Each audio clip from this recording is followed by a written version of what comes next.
کبھی آج کا جو ہمارا ٹاپک ہے وہ ہے امام غزالی کے بارے میں۔ چلتے ہیں اپنے ٹاپک کی طرف۔ اس سے پہلے آپ سے ریکویسٹ ہے کہ آپ میرے چینل کو سبسکرائب، لائک اور شیئر۔ حالات زندگی: محمد بن البحر ابو الحامد غزالی خراسان کے علاقے طوس کے مقام مطران میں 1058 میں پیدا ہوئے۔ انہوں نے ابتدائی تعلیم طوس ہی میں حاصل کی۔ مزید تعلیم کے لیے انہیں جرجان اور نیشا پور جانا پڑا۔ انہوں نے حصول علم کے لیے اپنی زندگی میں درجنوں اسفار کیے۔ تعلیم ہی کیا تحصیل کا شوق انہیں جامعہ نظامیہ لے گیا۔ وہاں انہوں نے علم کی پیاس خوب بجھائی۔ 32 سال کی عمر میں بغداد کے ایک اعلیٰ تعلیمی ادارے میں استاد مقرر ہوئے۔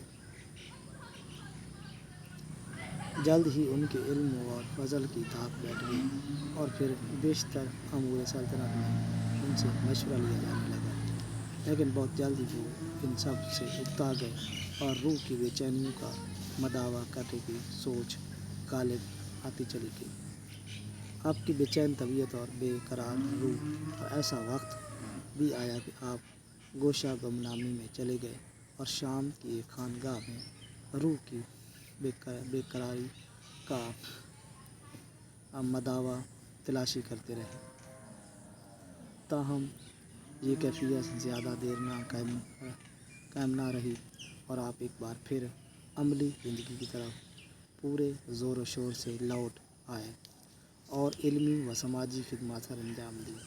آپ نے اپنے آبائی گاؤں میں مدرسہ اور خانقاہ بھی بنایا اور علم کی ترویج میں کوشاں رہے۔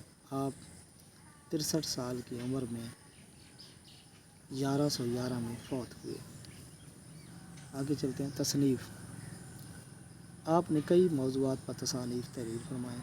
کہا جاتا ہے کہ آپ کی 55 کے قریب تصانیف ہیں، تاہم آپ کا خاص موضوع اخلاقیات اور انسانی روح کی پاکیزگی رہا ہے۔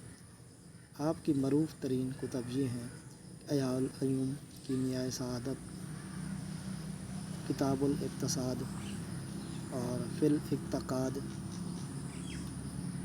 اور المنقذات المنزلات، فاتح العلوم۔ سیاسی فکر: کہا جاتا ہے کہ مسلمان مفکروں میں امام غزالی اولین مفکر ہیں جنہوں نے سیاسیات کو باقاعدہ ایک علم کی صف میں شامل کر لیا اور اسے اہم مقام دیا۔ ان کے خیال میں علوم کی دو اقسام ہیں: منطق، طبیعیات، ریاضی، عروض وغیرہ۔ اس کا دین سے کوئی تعلق نہیں۔ علم النفس، علم الاخلاق، سیاسیات، ماورائے طبیعیات وغیرہ جن کا تعلق دین سے ہے۔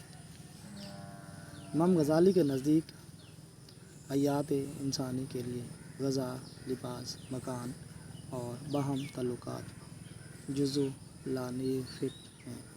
غذا کے حصول کے لیے کاشتکاری، لباس کے لیے پارچہ پاکی، مکان کے لیے تعمیر اور اہم تعلقات کے لیے سیاسی لوازمات لازمی ہیں۔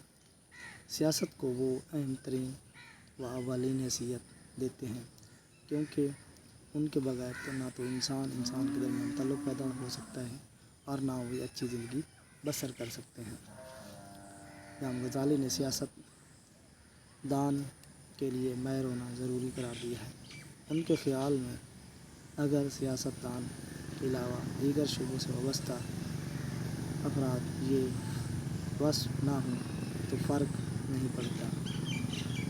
سیاست ایک علم ہے جو ایک اس علم سے آشنا ہے اور ماہر ہے اور وہ دوسروں سے کام لے سکتا ہے اور ان کو اپنا گرویدہ کر سکتا ہے۔ سیاست کے 4 مدارج: انبیاء کرام علیہ السلام کی سیاست، خلفاء و سلاطین کی سیاست، علماء و فضلاء کی سیاست، وعظ کی سیاست۔ امام غزالی انبیاء علیہ السلام کی سیاست کو بلند ترین کہتے ہیں۔ خلفاء و سلاطین کی سیاست کے بارے میں وہ کہتے ہیں کہ اس کا دائرہ صرف ظاہر پر ہوتا ہے۔ آج تک اتنا ہی، مقصود انٹرنیٹ اپلیکیشن۔